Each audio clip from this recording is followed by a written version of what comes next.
Hello, everyone. Welcome to my channel. I am Lady Calmer, and I'm doing my 413th presentation, and it will be on Lord Shiva, Om Namah Shivaya. So, before I go on, if anyone is pretending to be me, saying, reaching out to you to offer readings and spells, especially for a fee, it is not me. I'll report it and block it. So, Shiva, who is he? Well, as you see, there are different forms of Shiva. Shiva is sometimes quite honestly misunderstood in the West as, oh, he's just a god of death and destruction. And they forget so many important things about him. He has many different forms, and he goes by many different titles and names. Shiva does bring dissolution, destruction, and endings, but that's also for transformations, for a new beginning, and also to remove things. He doesn't go, I'm going to destroy something because it's fun. He has a reason. All right. So Shiva is the husband of Shakti, such as Parvati. His first wife was Sati, then second reincarnation is Parvati, Durga, Kali. So he has many different functions. So when you hear the word Hara, we're not talking about the Japanese word Hara, we're talking about Hara. When you hear Hara, it represents Shiva. When you hear Hari, that represents Vishnu. So there are different. Okay, so when Hinduism was a term given to the people of the Indus River by the British, the religion, well, there were different religions in Hinduism, okay, but the name is called Sanatana Dharma, which means eternal truth. So Hinduism has many different religions. We have Shaivism, Shaktiism, Vaishnavism, Smartism, Ganapatism, and and there is others too, but under each, like Shaivism, will have different traditions, and there's actually a traditional religion that is a Shaivism was started by a Brahmin who this religion, it does not even consider itself Hinduism because they don't believe in magic, they don't believe in astrology, they do not believe in reincarnation nor the caste. When you die, you become Shiva. So your body becomes Shiva, and you are with Shiva. And your heaven and hell is on earth. But like Shaktism will have different branches, and Hinduism wasn't and isn't just a religion. Oh no, no, no! It's a religion. It's a philosophy. It's a spirituality, and it's a way of life. So now let's get on to. We have different aspects. We have baby Shiva. We have Kalavarava. So we have the dancing Shiva, Nataraja, and we have Kali with Shiva underneath her.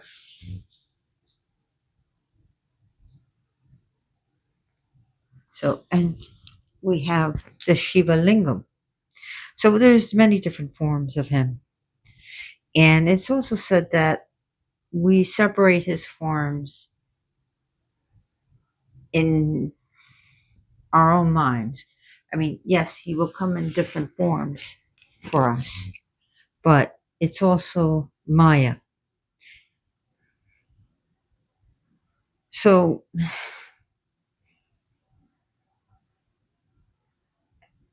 oh gosh, so Shiva main day is Monday. And he does deal with lunar influences as he has Chandra on his head. Why does he have Chandra? Chandra, if you were familiar with my channel, I did a presentation on Chandra. He is the moon. He is the moon itself, the moon god of the Navagraha, which means of the 9 planets. So here we have half Shiva, half Durga, Ardhan, sorry, trying to pronounce Ardhan Narishvara. So, and in this form, he can come as half Shiva, half Durga, half Shiva, half Parvati, half Shiva, half Kali. I do have the half Shiva and half Parvati. Now, the birth of Shiva, it depends on which Purana you're looking at, because the different branches of Hinduism is going to say different births. And there's different Puranas saying Brahma was the first. The Vaishnavi Purana, here's the half Shiva and half Parvati. So in Vaishnavism, Vishnu in the ocean of the universe, he creates Brahma from his belly, out of his belly springs Brahma, out of his belly button, and then from the dust of his feet comes Shiva. But in Shaivism, he does not have a birth. He has always been. So we got a Shiva, we got a Sri Yantra. Why do I have this? Because this represents the powers and the union of Shiva Shakti, which deserves its own presentation. This is made out of special quartz. We got the Shiva Lingam. So let's get on with it, shall we? So I do not have notes or a script. Bear with me.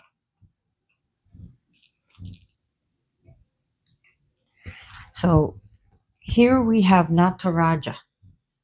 Nataraja, what does that mean? It means the Lord, the king of the dance, or the lord of the dance. So Raja means king. Rajas is another world of the 3 worlds. But Raja means king or lord. So here people ask me, why does he step on a child? That's not a child.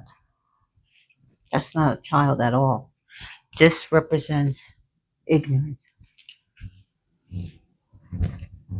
And it's a dwarf like demon that he could subdue and break, but he could not kill.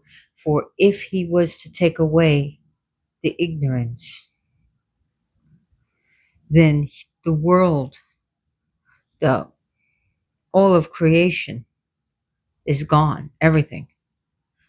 And if you look in Ayurvedic texts, apasmara actually means a condition called epilepsy, where your mind resets. It could be grand mal seizures or petit mal seizures. But also, it also represents not knowing, not knowing who you are, and ignorance.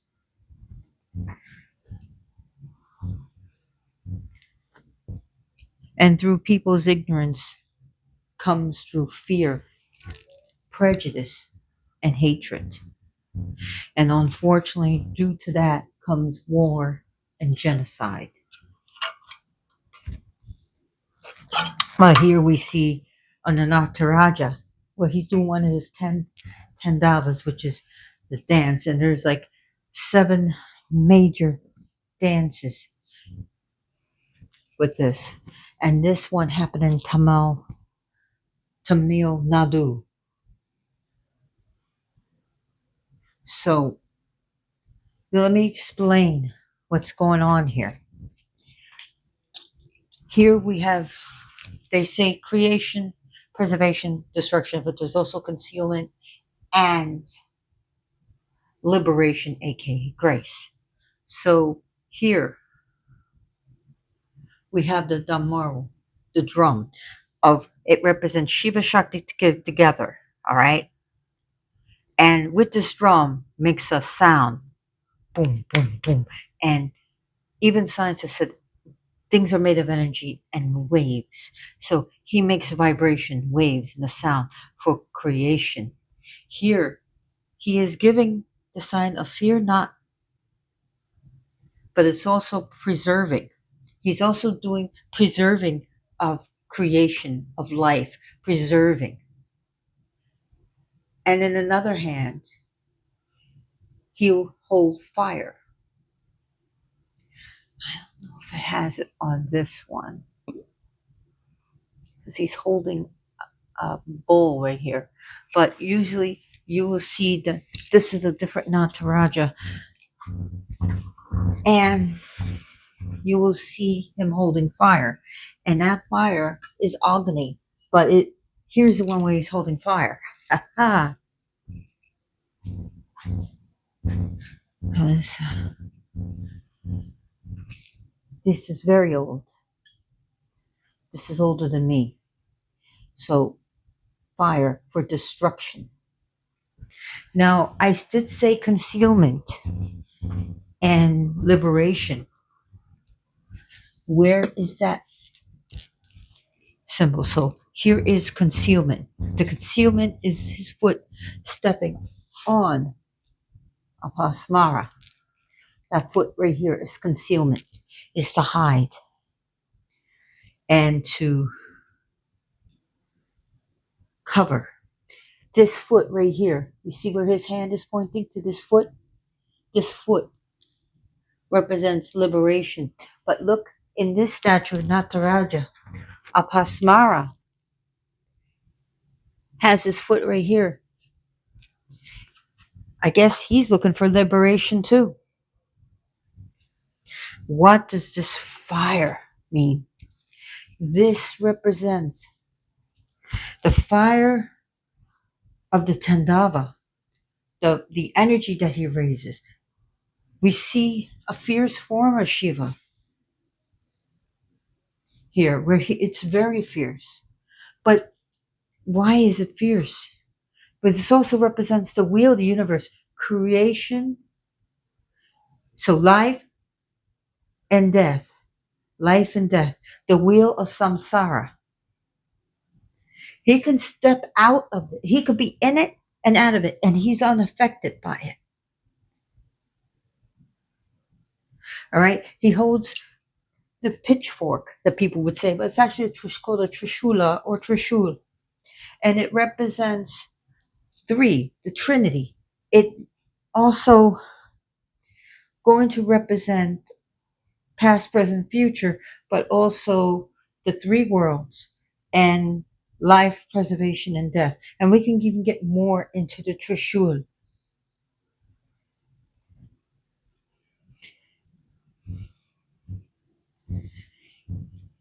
It represents the three worlds, but it also represents Om. When Om is actually, everyone spells it OM, but it's also AUM.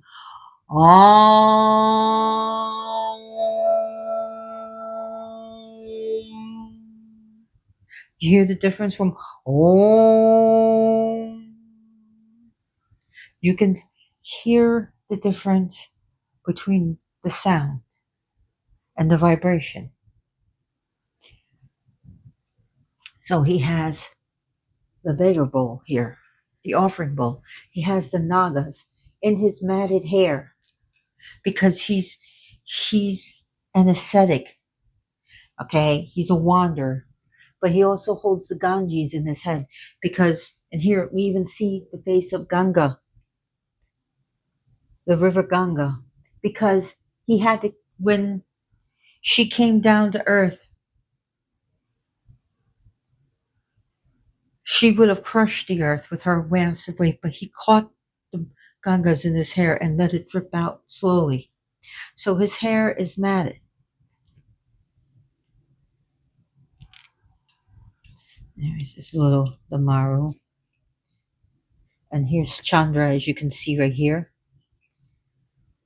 His left ear, and right here, will usually show different earrings. So the left ear earring represents the feminine, and the right ear represents the masculine. So Nataraja, where did this happen at? Well, like I said, this happened in Tamil Nadu. There were these rishis, and they were very powerful. They knew the Vedas inside and out. They were able to repeat it from the beginning to the end, to the end, to the beginning. And they made things happen. They were very respectful at one time. And their wives were always there to, take care of their needs and the children. And there they were, thinking that they were the masters of the universe. And they forgot that they disconnected themselves from what they were taught. So Shiva went to teach him a lesson, but also wake them up because they became too full of themselves, too egotistical. So one day a man came. Shiva comes. He doesn't come as God himself has revealed himself. He just comes as a beggar, covered in ash, matted hair, with a begging bowl and a snake around him. Or snakes. But I'll tell you how he got the main snake. Some say, let's just take the snakes out of the story. So he just comes as a man filled with ash and a begging bowl. But the women saw him as very handsome, and the wives were, woo, ah, and forgot about their husbands. And the children were amazed. Hey, look at this. He's better than my daddy. Well, this didn't make the rishis very happy. So, with their magic and their yagna fire, it's spelled yajna, but it's pronounced yagna, and the sacred fires, out came a tiger to rush after Shiva. Well, Shiva took his finger and literally killed it and skinned it and wore it around his waist. Well, the men were very angry. So they had a snake, a big cobra, giant cobra, filled with venom, come at him.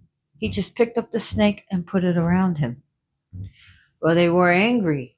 So then they start shooting fire at him. And the fire he just held in his hand. They were very angry at him. And they were trying everything that they even manifested different things.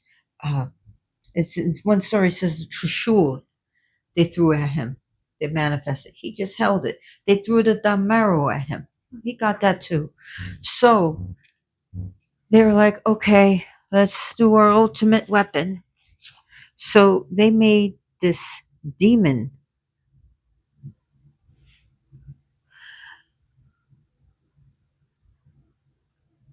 called Apasmara, which means ignorance. And this demon rushed at him. And Shiva just stepped on his back. Boom.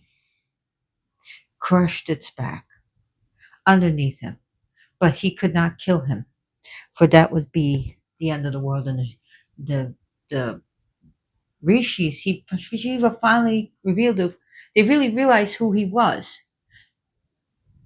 And they were really upset because their yagna fire almost was going out, and they repented. They begged for mercy. So, and Shiva, being, well, he could be very merciful, allowed it in this story. And this happened, he just happened to do a dance. And he did a dance of bliss. So there were, like I said, there were different dances. One was he did a dance where he did a dance off, a little dance off against Kali, because Kali went on rage, and he had to do a dance off with her in which he wins. And there are different, but don't shoot me, I'm just a messenger, okay? But there are different dances to him. Bhairava, I already did a presentation on him, and his mount here is a black dog. Here is Nandi, and no, this is not a milk giving cow. This is Nandi, his Brahmin bull that is also his mount. As we see Nandi here. So I'm going to put this away because I do not want this destroyed. This is made out of Ganges clay. So Shiva is also another story, and this is in the Shaiva tradition, but it's so famous, and why people make the lingam, and lingam means mark. So the lingam is supposed to be a representation of this. Brahma and Vishnu one day had a discussion. Then it became a debate. Then it became a full-blown argument of who is more important and who created everything. Brahma said, I am the creator, for certainly I am the most powerful. Blah blah blah blah blah. Vishnu said, well, I'm a preserver, and nothing, if I'm not involved, and I take myself out of the universe, nothing that's created can be preserved. I'm more better. No, I'm more better. I'm more powerful. No, I'm more important. And on it went until this argument started disturbing the very fabric of reality. And all of a sudden, a big pillar comes up of light, tremendous light. It went so high and it went so low. So a voice said, whoever can find the top or bottom will be seen as the most important. So Brahma and Vishnu said, yeah, let's do it. So Vishnu turned himself into a boar, or rode a boar, and started digging underneath the earth to find the bottom, while Brahma, in some stories, he either turned himself into a swan or rode it, and he went up and up and up. And years and years and years and years go by. There is no end. There's no end, top or bottom. Vishnu decided to give up. I'm done. I'm just going to admit defeat. Right? So Brahma, he continues and continues until he just was like exhausted. And he's like, I lost. So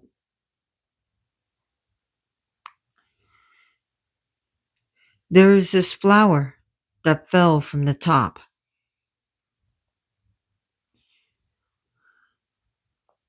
And I'm trying to remember the flower's name.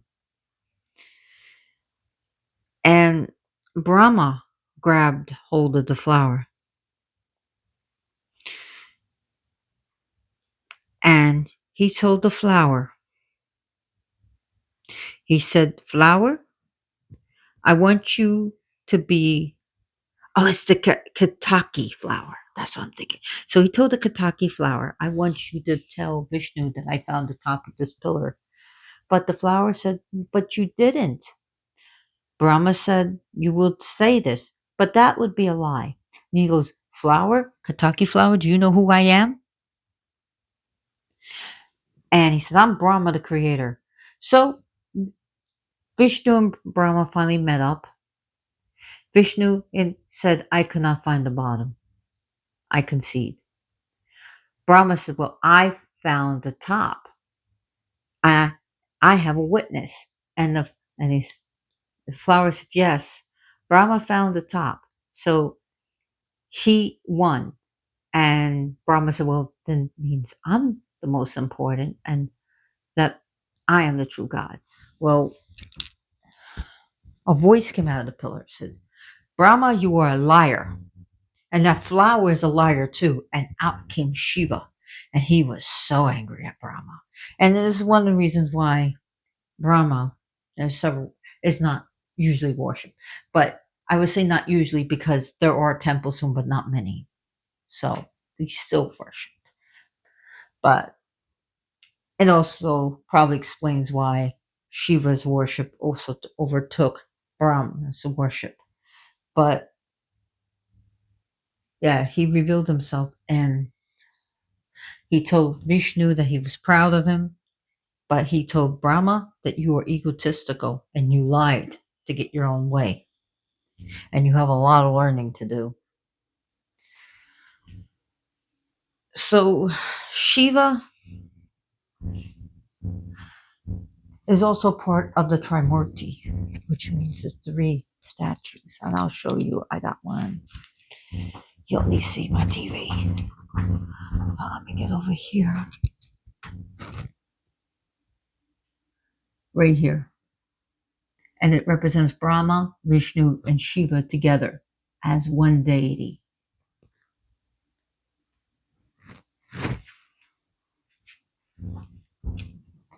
So Shiva is actually he gives out a lot of boons, and he seems to be more applicable and more easier. It says in the Shiva tradition, more easier to please, and he's more easy to give out boons. Uh, I already talked about the Mahamrityunjay. Om Triambakam Yajamahe Sugandhim Pushtivardhanam Uvarukamiva Vanhanan Mrityur Muksya Mamratat. It's a long mantra that you should do all in one breath. And it's a very protective, powerful mantra. And there's so much benefits to this.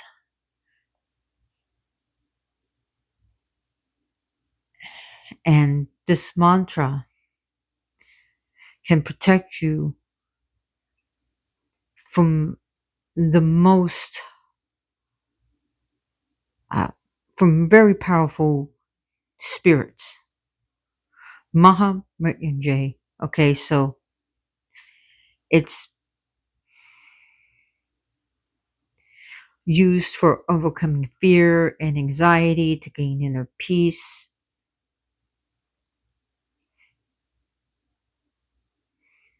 And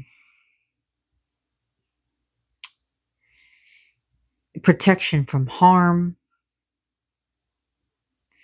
I did a presentation on that. I don't want to speak too much on that. But it's the great victory over death, Mahamrityunjay. And it's really good whenever you feel threatened.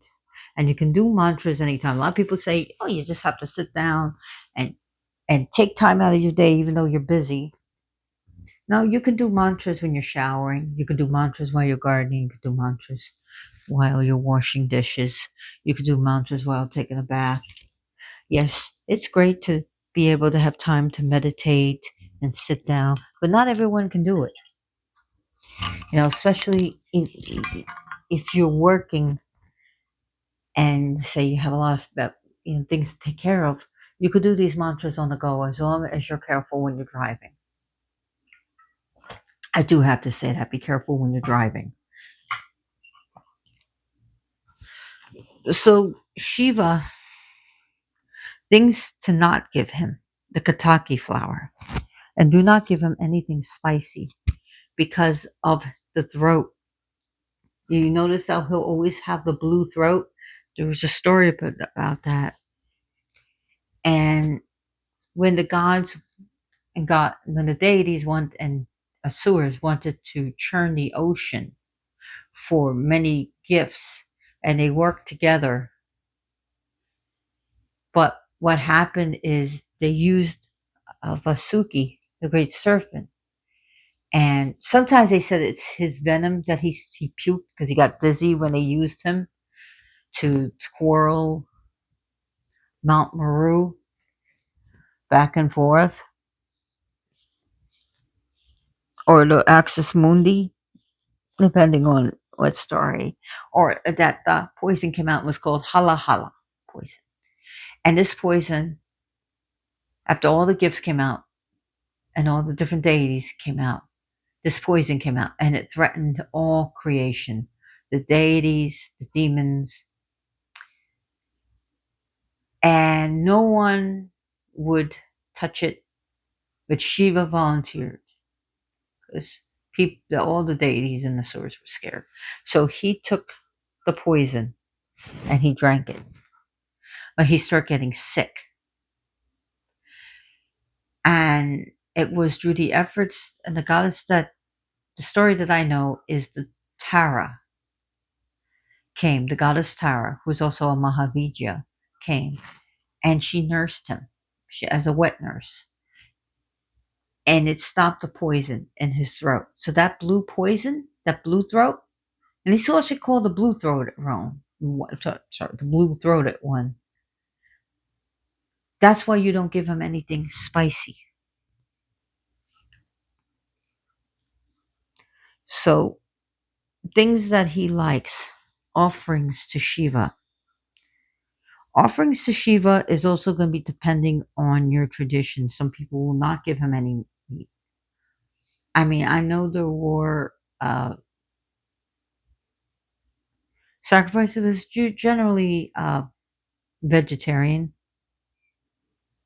believe it or not, but there are places that do, temples that do sacrifice. So things to give him is flowers because he is also called a good smelling one, that he smells like flowers. So flowers give to him. Cucumbers, bilva leaves, and the the bilva you give to him. Water, always fresh water. Milk, yogurt, especially the unsweetened stuff. He loves incense. Perfumey the better. Sandalwood paste. He loves vibhuti, which is basma.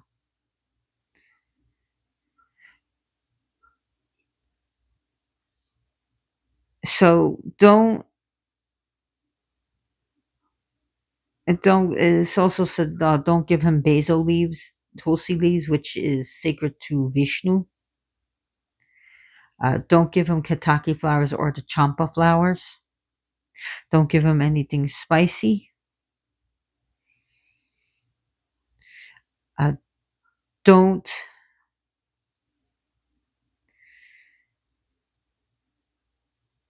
give him any of that. All right. So giving him, so now you know not what to give him. Now only where it's legal can you give him.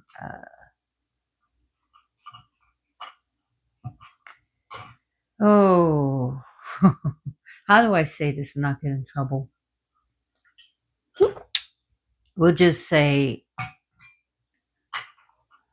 where it's legal or where you have the medical marijuana card. You know where I'm getting at. Edibles, smoke. You give him that. And he does love sweets. So edibles like the gummies and brownies and cookies and stuff like that. And again, only where it's legal and only where you have the medical marijuana card. And if you have the medical marijuana card, go for it. Okay. Otherwise, don't do it. There is also difference. I also brought up because some people are against how cows are treated, and that's fair, you know. And I said, why not hemp milk? He likes hemp. I mean, hemp milk is legal, and it has no psychoactive effects. You can get this at Whole Foods anywhere. To use in your coffee or your as for cereal, so you can use the hemp milk. And I said, well, give them different types of milk. What about coconut milk? Coconut milk is a great substitute if you have an adversity given him, because it was a Shiva group that I was part of a long time ago, and they brought this up because they said cows are being tortured, and a lot of the milking industry is kind of cruel. So now there are places where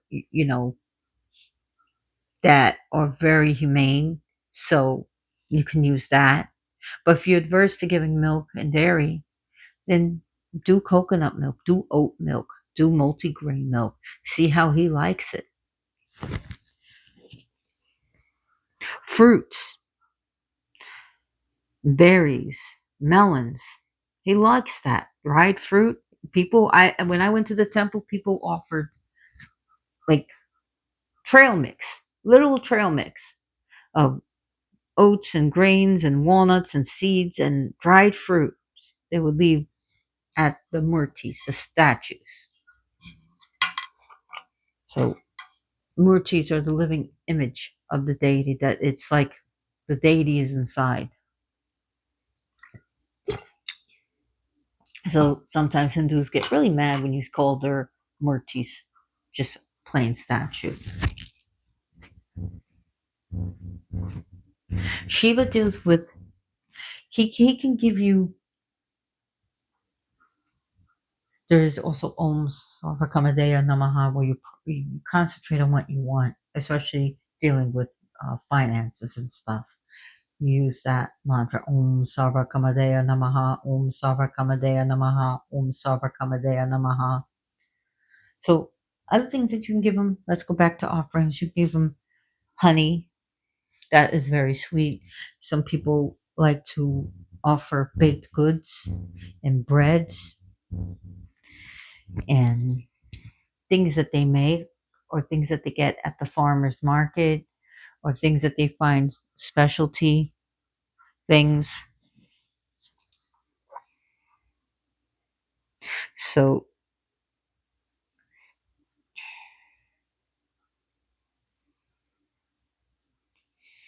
he likes coconuts. He likes scented oils. So chocolate. You definitely can't go wrong with candy and chocolate with him.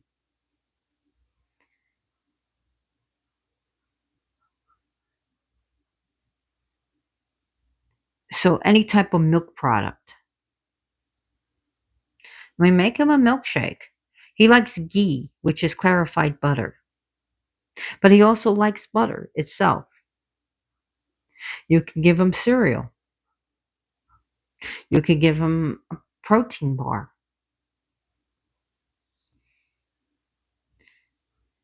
So this is some of the do's and the don'ts around him.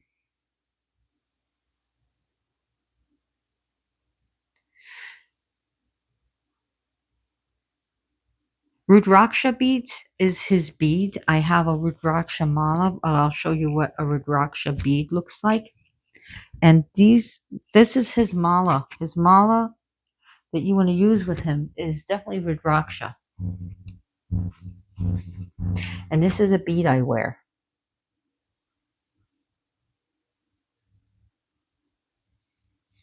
So I have a big giant mala that I don't have ready to show you, but this is a bead.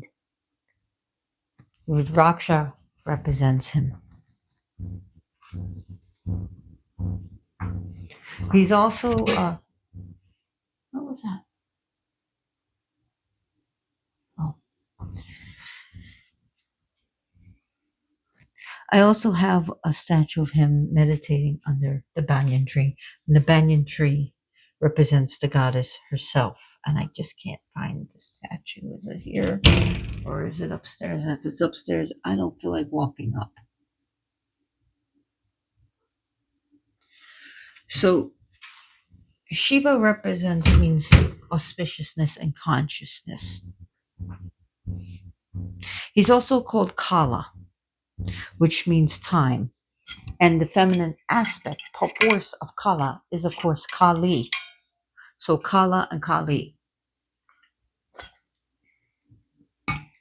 He is called Rudra, and that could have been a god, a separate god that swallowed up by the Shiva religion. But Rudra means the howler, and what it means, it's dealing with the howling of the wind. So he deals with harsh winds and storms, Rudra, but also dealing with fertility and the fertility of the lands. And with the fertility of lands, life is able to grow and be sustained. He's also called Shiva Shambho. Shambho or Shambhu, depending where you're at, where you're at and how you're going to pronounce it. It deals with peace and also happiness and goodness. Where you get Shankar, you also have Shankar, and Shankar means the giver of these good things. Uh, Shankar, so Kara means like comes from, so Shankar or Shankara is the doer or maker, meaning that it's the bestower of goodness, auspiciousness, and even moksha of perfection.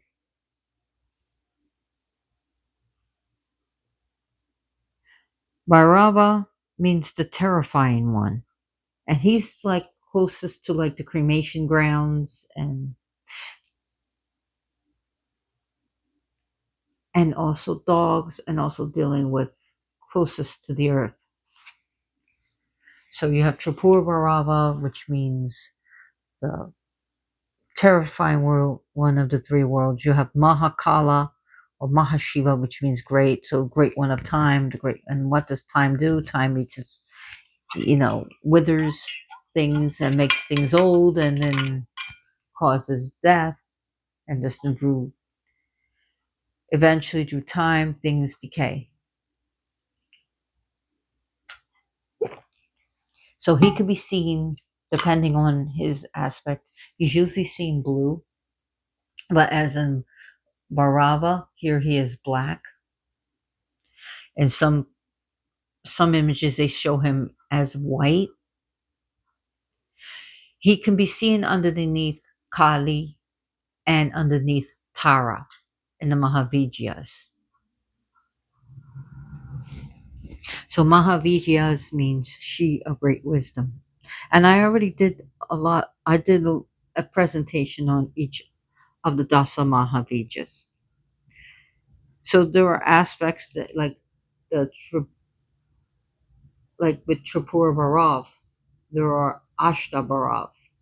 So 8 Bharavs, and it will be north, south, east, west, and then in the cardinal, and then the cross quarters, the cross directions of like southeast, northeast, northwest, and southeast. So in all the different directions. So he can have for being. He's also called the Adi Yogi, the very first yogi. He's also called the Mahaguru, the great guru, the Mahayogi. All right. He is he if you put Shakti Shiva together, it's like Shakti is the gasoline and energy in your car, and the car would be Shiva. As a human being, your electrical responses in your nerves and you really the breath of life and life within you is Shakti. Your body would be seen as Shiva. So Shiva is a great meditator. He's a great yogi. He could sit there and things will crawl on him, snakes and ants, and his hair would get matted. But it's the goddess who also keeps him as a householder. So with the goddess, he's also a householder. But then he's also the ascetic.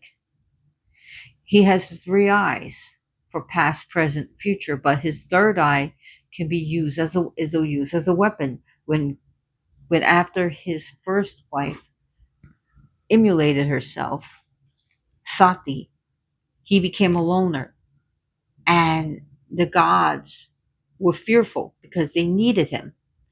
So they sent Kama to for him to have desire for Parvati, who was trying to get his attention. Shiva just opened his third eye and eliminated him. But I'm gonna be talking about Kama one day, and Kama means desire. It can be dealing with desire, love, and lust. So Shiva annihilated him with his third eye. It's a great mighty weapon. But also, when you look at this, he can use that eye to remove things.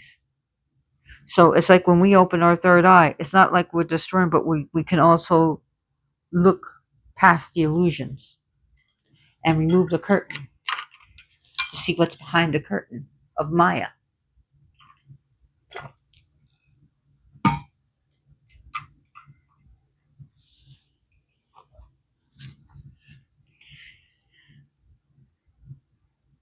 So there is a temples in Tamil Nadu, and would be five temples for Shiva. Like there's five main temples, one for east, what not one for east, one for air, an aspect of Shiva that's air, one for an aspect of Shiva that is fire, another one aspect of water, and another one earth, and the central one is spirit. And if you go in there, you will not find an image of Shiva on the main altar. It will be empty because it there's thing there, but there's no image because it's saying that Shiva is the true essence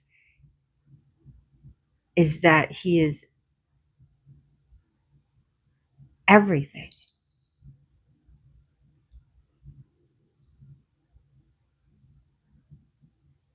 The Upanishads say this about Shiva. There is no time that is not Shiva. There is no place that is not Shiva. There is no thing that is not Shiva. Okay? Everything is Shiva.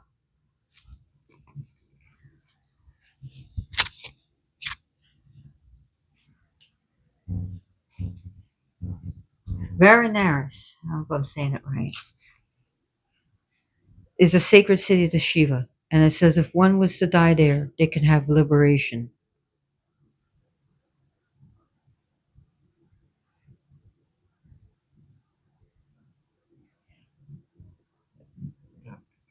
So if people go there to pray, and then some people who are sick will go there to die. Sorry, not Varanaris, Varanasi. See, I knew made a mistake. It's also called Kashi. You ever hear the cereal called Kashi? I'm sure you did. Kashi literally means the city of lights. So now you know what that means. The city of lights.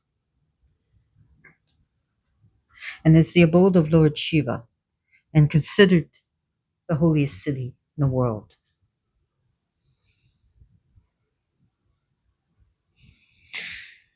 So Shiva is in us, that we are part of Shiva.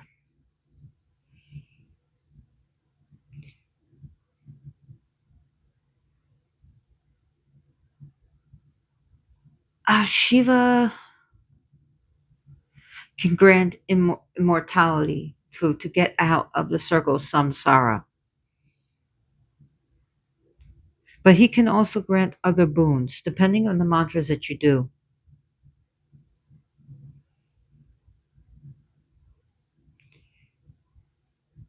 And he can grant perfection. As Lord of the Dance, dancers would do well to pray to him. Those who do any type of dancing,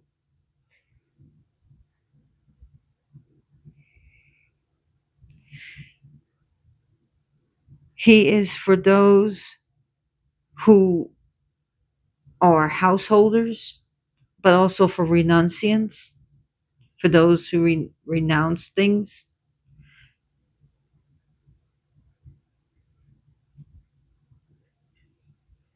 By the way, the Nataraja image was made during the Chola Empire. So during that time, this was the image that they made, and everything had meaning. Everything still has meaning. And the first image was made during the Chola Empire.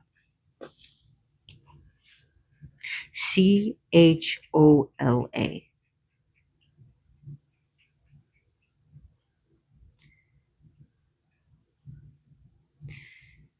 So the Chola Empire, the dynasty, was around dating back to the third century BCE, I want to say, and became very prominent around the ninth century CE, which is Common Era or AD after death. But I'm not Christian, so I use BCE before Common Era and Common Era. So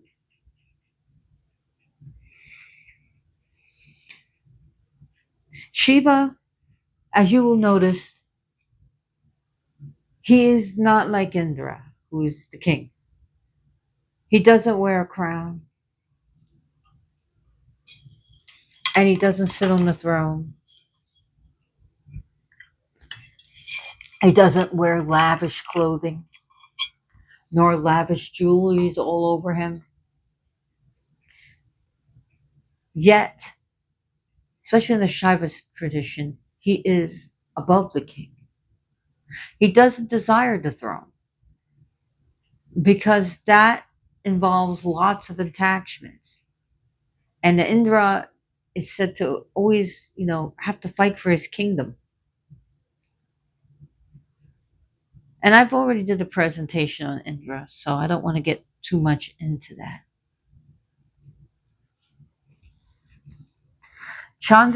I'm sorry, Shiva, is he approachable? Yeah. And that's why they also use the baby Shiva, and where children can feel they can approach him too. Babies can feel they can approach him.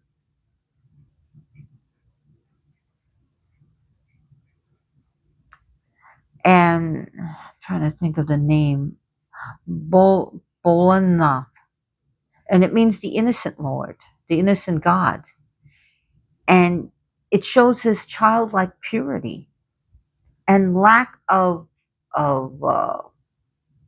deception, and it shows his boundless compassion that he would come as a child. He lays beneath Kali, and there's stories to that, but it also represents Kali is his energy. It's also said that without the eye, his name would be Shiva, which unanimated corpse. But Shiva, eye is the Shakti. And I already discussed this in the Kali presentation. So there was two stories of how he stopped Kali on his rampage after Kali had destroyed the demons and Yeshua, she went mad. The first story was not as popular because it wasn't told by a Brahmin, but this was the first story that with she was going to destroy all of creation, and the gods prayed and they begged Shiva, and he came as a baby, and she heard the baby in the battleground, and she ran towards the baby and she picked it up. Did she eat him? No. Did she tear him apart? No. She became a mother and nursed him.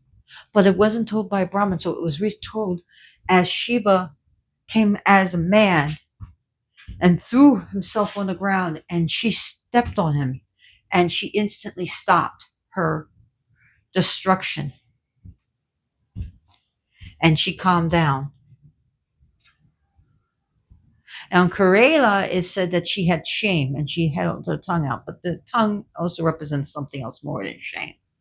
So, but if Karela, I'm not going to start disputing people, but there's more significance than that.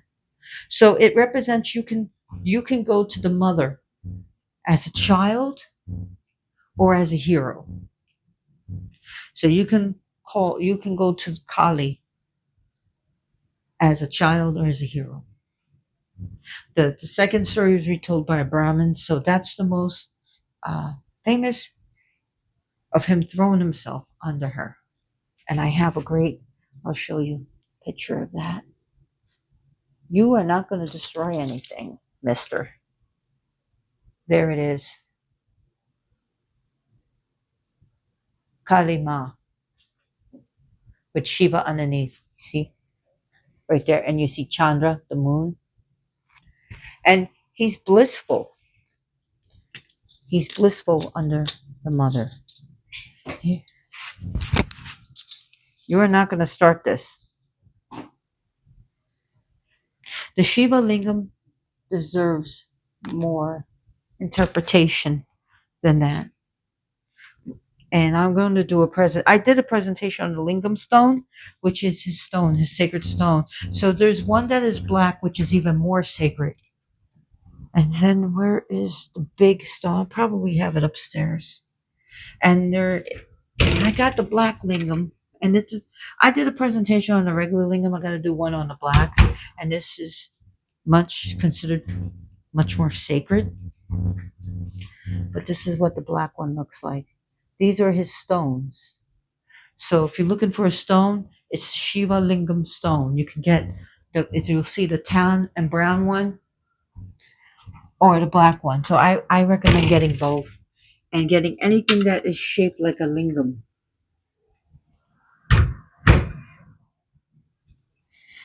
And there's so much to be learned about Shiva.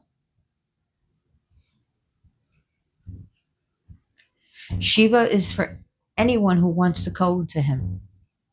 For even the gods pray to Shiva.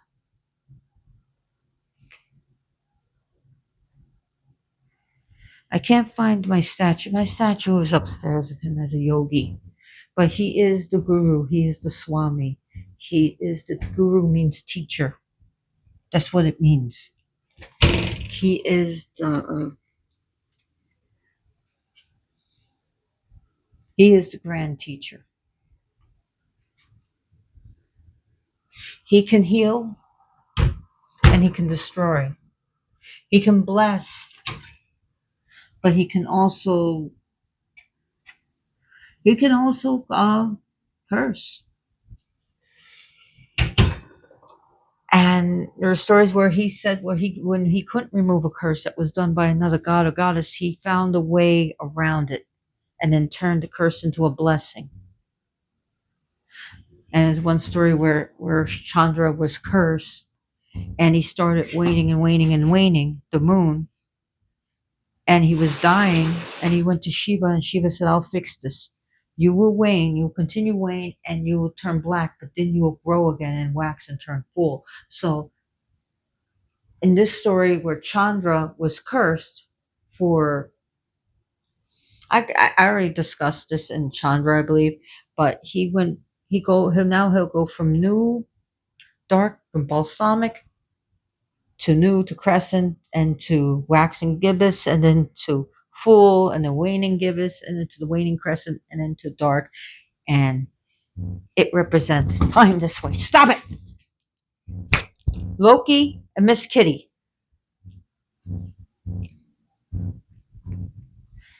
So there's so much to talk about Shiva, but I want to thank you for staying with me for this long. And be good to yourself and others and animals. And as always, blessed be.